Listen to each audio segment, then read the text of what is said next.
Antes de mais, queria agradecer ao meu orientador e doutoramento, do professor Hugo Barreira, pelo convite e incentivo à participação nas oficinas de investigação de desenvolvimento desenvolvidas pelo CITSEM. Queria também igualmente agradecer à professora Leonor Botelho, que também é orientadora do meu projeto de tese e que muito contribui para o tema que aqui vou apresentar, ao parte dele. Também agradeço ao próprio público pela sua presença no YouTube. Sem mais demoras, apresento comunicação com o título Metamorfoses da Arquitetura, o caso das fábricas conserveiras de Matosinhos Sul, visa estabelecer uma reflexão às intervenções e projetos municipais elaborados no espaço que hoje designamos de Matosinhos Sul, de maneira a compreender as metamorfoses que as arquiteturas industriais adquiriram ou ainda estão por adquirir. Serve ainda também de análise crítica à gestão atual do estado do património industrial conserveiro local, de forma a tecer considerações sobre a sua salvaguarda, bem como também do seu contexto urbano, práticas e memória das fábricas. Apresentando uma planta da área de Matosinhos Sul, a sua escolha justifica-se pela apresentação de um conjunto considerável de fábricas conserveiras em diferentes estados no local, sendo que a delimitação geográfica da área em análise foi estipulada segundo o desenho do Diretor Municipal de Matosinhos, de 1992, e segundo o Registro de Bens Imóveis de Lugar, de 2014. Para se compreender a expansão e desenvolvimento do setor conserveiro do espaço, é assim necessário, dentro desta investigação, recuar no tempo e compreender um pouco da história local. A área que hoje chamamos de Matosinhos Sul, no século XIX, era preenchido por um vasto areal, designado de Areal do Prado, delimitado por um pinhal, anexo às áreas periféricas de Matosinhos e São João da Foz. Matosinhos Sul reflete, em parte, as alterações e crescimento urbano posteriores à construção do Porto de Leixões, nos finais do século XIX. O Porto assume-se como uma cicatriz que quebra com a lógica local urbana, levando ao desenvolvimento de um planeamento urbano capaz de redistribuir a população e dividir o território em diferentes áreas. O crescimento urbano local, embora paulatino, servia-se de um lugar favorável à expansão, justificando um planeamento cuidado face às características e história do lugar. Paralelo à construção do Porto de Leixões, ainda é necessário de referir e salientar a existência de um hipódromo, pertencente ao Jockey Clube da Foz, da qual não encontramos nenhum registro fotográfico até então, a não ser a descrição de Ramalho Ortegão na obra As Praias de Portugal, de 1876, e de várias notícias sobre o mesmo no próprio comércio do Porto. Para a área em análise, o engenheiro Licínio Guimarães, em meados de 1880, estabeleceu um desenho de vias regulares ortogonais, projetando a formação de quarteirões retangulares, sendo que a presença do antigo hipódromo parece-nos ter influenciado o ângulo de desvio das vias regulares e ortogonais estabelecidas. A proximidade com a linha de comboio da ligação Porto-Póvoa e a atividade comercial do Novo Porto foram fatores que atraíram as primeiras indústrias a implementarem-se na zona, como no caso da Real Companhia Vinícola, de 1897, atual Casa da Arquitetura. Estas novas indústrias ocupavam a largura total de um quarteirão, ou sua metade, o que favoreceu a construção de fábricas de dimensão considerável, respeitando a projeção de plano regular estabelecido. O proliferar das várias fábricas, não só conserveiras, salientam o ritmo de construção e organização da malha urbana que se projetava para o local, favorecida pela regularização e construção de novas docas de leixões. Quanto ao desenvolvimento da indústria conserveira de Matosinhos, este, analisando a história local, é tardio, face também aos outros centros conserveiros do país, como no caso de Faro ou Setúbal, onde em meados de 1881 já operavam várias fábricas. As duas primeiras fábricas conserveiras a surgir em Matosinhos foram a Real Fábrica Conserveira de Conservas Lopes Coelho Dias, de 1899, e a Brandão Gomes, de 1900. Esta última filial da homónima em Espinho. Tomando o exemplo da Real Fábrica de Conservas, a conclusão da arquitetura ocorreu em 1899, contudo, no ano de 1891 já existia o desenho do alçado da fábrica que se queria projetar para o lugar. Analisando o alçado principal, o mesmo destaca-se pela sua construção dita em bloco e também pela sua simetria, com o corpo central destacado dos dois laterais pela altura da exposição rítmica dos vãos e das janelas. Coroando o corpo central, destaca-se ainda um friso curvo, que destaca-se também da linearidade ortogonal e vertical do próprio alçado. Dos corpos laterais, salientam-se ainda dois vãos de entrada, seguidos de dois corpos laterais com os extremos do alçado. Contudo, segundo o registro filmográfico e montagem dos dois fotogramas que aqui apresento, identificamos as alterações ao primeiro projeto, tais como a presença do rusticado contínuo ao longo da parte inferior do alçado, ou dos dois frisos triangulares dispostos sobre os extremos do corpo central. É ainda de salientar que a apresentação de vãos circulares sobrepostos sobre aquilo que são os vãos de iluminação, onde se apresenta uma imagem de marca da fábrica conserveira em questão, isto por motivos de propaganda e também, de certa forma, da afirmação de poder local face à concorrência de outras fábricas adjacentes. Pela disposição do alçado lateral, identificamos que o interior da fábrica se dividiria em diferentes naves, dando lugar a espaços amplos, com divisões específicas para cada ocupação laboral da indústria em causa. A arquitetura em questão, por sua vez, não existe nos dias de hoje, sendo que o quarteirão que ocupava dá lugar a um outro edifício.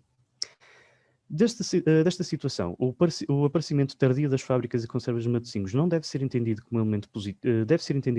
positivo, pois possibilitou a construção de fábricas mais preparadas a nível de capacidade, qualidade, diversidade de produção, organização empresarial, inovação técnica e tecnológica, distinguindo-as face ao conjunto de fábricas anteriores mais antigas do país, com modelos pouco industrializados. De acordo com os fotogramas apresentados, é possível compreender a organização laboral, desde o processo da escada da sardinha, passando pelo seu descabeçar, o encher de latas, o cravar das mesmas, até o polimento e embrulhar da lata. É ainda possível compreender que os interiores das fábricas conserveiras eram planeados de forma a dividir as ações laborais dos operários, dividindo-se em espaços amplos e naves separadas pelos sistemas de suporte que sustentam o peso da cobertura. Nem sempre estes espaços laborais eram planeados segundo a origem da fábrica, sendo que na grande parte das vezes eram também acrescentos posteriores, consequentes do crescimento económico e das novas necessidades industriais que assim eram requeridas. Até meados de 1915, Matosinhos não era considerado um grande centro industrial em comparação com o Setúbal ou Algarve, atendendo àquilo que é o número de fábricas. Entre 1920 e 1945, atentamos a um proliferar de mais indústrias conserveiras, sendo que em 1944 Matosinhos contava com 51 fábricas, atingindo o primeiro lugar de vendas de lotas nacionais em 1953. Após a Segunda Guerra Mundial, há, digamos, uma quebra no mercado, fazendo decrescer o número destas indústrias em Matosinhos, no ano de 1958 para 39. Por sua vez, em 1966, ocorre a crise pesqueira, agravando a crise e o declínio do setor até 1980. Esta quebra faz sentir em Matosinhos Sul, sendo que de um lugar outrora movimentado e com grande afluência de operários, se identifica-se num espaço abandonado, com o encerramento das fábricas. Entre 1880 e 90, o lugar assistiu assim a um boom imobiliário que aumentou o número de habitações nas periferias, deixando-as densamente construídas. Matosinhos Sul torna-se assim, com isso, segundo a expressão de Eduardo Henriques, e passo a citar, uma cidade perfurada, onde a ruína destas indústrias, enquanto lugares vacantes, coabitam com a paisagem urbana com os espaços residenciais. Face ao problema do boom imobiliário e da decorrente pressão urbanística na periferia de Matosinhos Sul, a Câmara Municipal encomendou, em 1988, um projeto de renovação urbana a Álvaro Cisa Vieira. O plano, estabelecido entre o quarteirão da antiga fábrica Rainha do Sado e a Algarve Exportadora, até a área das gasolineiras e estrada da circunvalação, pretendia revitalizar o tecido e uniformizar a imagem de um espaço afetado pelo processo de desindustrialização, sendo suspenso em 2012, isto, segundo o critério da Câmara Municipal, por não acolher atividades importantes para o Concelho, geradoras de emprego. Entre 2012 e 2015, são estabelecidas as bases para se efetuar um novo plano urbano, tendo como foco estabelecer novos princípios económicos, de desenvolvimento, de acessibilidade e de mobilidade local. Com o novo plano foi aplicada uma nova revisão à lista de bens imóveis que o plano sofreu, sofrendo daquilo que são as alterações posteriores, destacando-se a de 2016, que redobrou assim a atenção para as arquiteturas fabris, de acordo com o artigo 23 e 34, de forma a preservar, isto sumariando o que os artigos citam, são estabelecidos de forma a preservar as arquiteturas industriais na malha urbana. Deste modo, há sim uma necessidade por parte da Câmara Municipal de reconverter a imagem dita negativa da ruína das fábricas com um modelo positivo que se adequa às novas necessidades demográficas do município e que contribua numa imagem positiva daquilo que é o espaço em questão. De acordo com a nova planta e registro de bens imóveis locais de 2014, pela primeira vez as fábricas conserveiras adquirem proteção e são assim atribuídas diferentes prioridades às estruturas, entre as quais as salvaguardadas e as que se propunham a salvaguardar. A presente medida explica assim o desenvolvimento do artigo 23 e 34, aplicados já com o processo anterior, e dentro daquilo que foi a primeira alteração ao plano urbano anterior. Transitando para outro processo, o desenvolvimento do Plano Diretor Municipal de Matosinhos, este incidiu igual atenção para o património em causa. O primeiro PDM de 1992 identificava a necessidade de recuperar o tecido urbano degradado pelas fábricas conserveiras, não as incluindo ou identificando no inventário patrimonial local. Em 2014, iniciaram-se as primeiras revisões do PDM, tendo como base a Declaração de Toledo e os princípios do Conselho Europeu para a Política Regional Cidades do Futuro. Em 2015, efetuou-se um inquérito à comunidade, da qual 68,58% considerou necessária a manutenção e renovação urbana do espaço de Matosinhos Sul. Em 2019, é publicado também um novo PDM, classificando aquilo que são as fábricas como bens imóveis registados, o que conferiu que as fábricas eram suscetíveis a alterações e adaptáveis a novos processos e necessidades urbanas. Para garantir e assegurar a presença das estruturas fabris, são também estabelecidos os artigos 73 e 74 do PDM, que atentam para conjuntos de ações e medidas a tomar no ato de readaptar e adaptar as arquiteturas a novos fins. Paralelo às alterações do plano urbano e à renovação do PDM, ainda de frisar a manutenção aplicada à área de reabilitação urbana de Matosinhos Sul, mais conhecida como ARU, visando aquilo que são novas estratégias de reaproveitamento do tecido urbano, é definida também a ARU local, em 2016, que reconheceu a necessidade de reabilitar os espaços vacantes das indústrias degradadas, contribuindo para uma nova imagem local. É também definida a Operação de Reabilitação Urbana, conhecida como ORU, que tenta garantir a manutenção dos espaços vacantes, capaz de salvaguardar o património industrial e sem criar entraves ao investimento local. Junto com o processo, é importante também de referir o Instrumento Financeiro de Reabilitação de Revitalização Urbana, de 2020, que visa, através do financiamento do Fundo Europeu, a promoção de novos projetos que ajudem na manutenção do tecido urbano, sendo a recuperação das fábricas desativadas e em ruína um dos grandes pontos de interesse deste mesmo projeto. Ora, de forma a compreender o estado atual das fábricas conserveiras de Matosinhos Sul, efetuamos um pequeno levantamento e inventário topográfico das 15 arquiteturas fabris ainda presentes na malha urbana, e segundo a lista de bens imóveis do ano de 2014, elaborada pela Câmara Municipal. Segundo o levantamento, é possível organizar os dados de grupos com situações muito distintas. Um primeiro grupo composto pela fábrica em ruína, sendo ela a Celazones, a Vasco da Gama, a Boa Nova, mais conhecida também como José Serrano e Filhos, e a Joana d'Arc e ainda a Prado. Um outro grupo formado pelas fábricas adequadas para fins comerciais, 105 no total, a Dias Araújo adaptada para diferentes espaços comerciais, a antiga fábrica Sigma, atual centro de ginásio e centro desportivo Solinca, a Vasco da Gama, readaptada para supermercado Mercadona, a Las Ferreira e Companhia, adaptada também para supermercado Pingo Doce, e a Activa, adaptada em parte para lojas. Um outro grupo também identificado como duas fábricas que ainda mantêm a sua atividade, a Pinhais e a Portugal Norte, e ainda um grupo das apropriações para fins residenciais e hoteleiros, composto por 3 fábricas, como o caso parcial de Juan Pérez La Fuente, a Continental, e por outro lado a Litoral e Companhia, que é a única que atualmente se encontra ainda em renovação.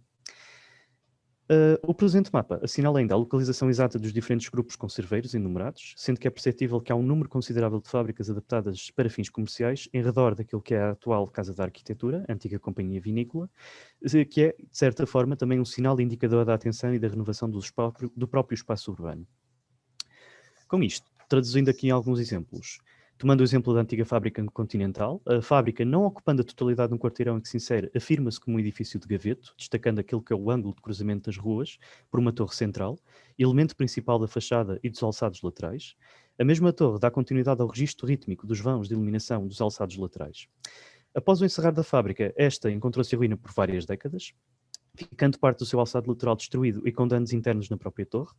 E da reconversão posterior, como é possível ver, da fábrica em hotel, identificamos que a intervenção não reconstruiu parte do alçado lateral, assumindo a continuidade da linearidade da própria arquitetura, acrescentando aos 2 corpos laterais um novo piso e aumentando assim a altura da própria estrutura da arquitetura. Com outro exemplo, transitando para o caso da antiga fábrica Activa, a mesma, reconvertida no seu piso inferior para fins comerciais, perdeu boa parte do seu registro arquitetónico anterior com a fusão de um prédio lateral, que ocupa o registro dos pisos superiores da antiga fábrica. Os únicos elementos que ainda perduram são a sua forma geométrica e a linearidade dos vãos de iluminação laterais. A própria grande abertura, que é possível de se ver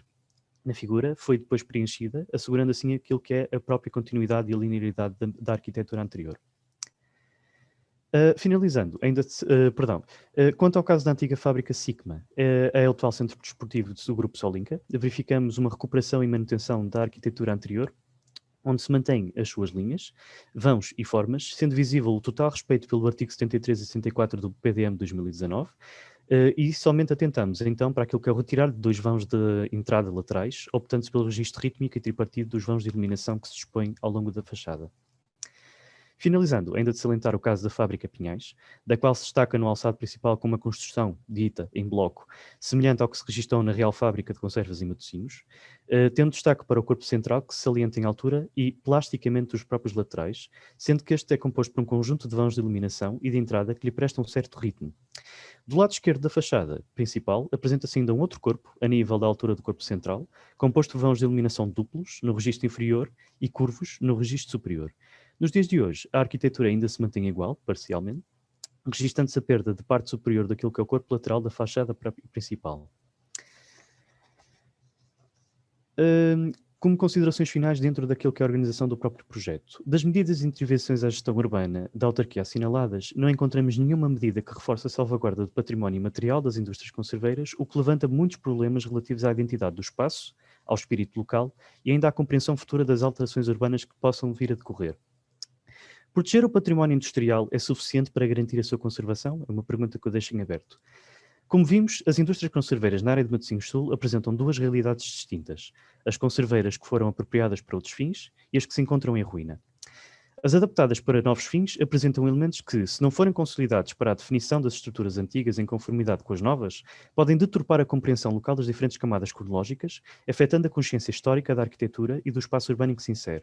Por outro lado, as arquiteturas em ruína, cercadas pela pressão urbanística, são espaços vacantes, mas registros vivos da história industrial local, que perfuram o tecido e lógica urbana, sendo necessárias a intervenção nas mesmas para dar resposta às novas exigências demográficas. Vários autores, deparando-se com o mesmo problema em outros lados, digamos, a nível internacional e nacional,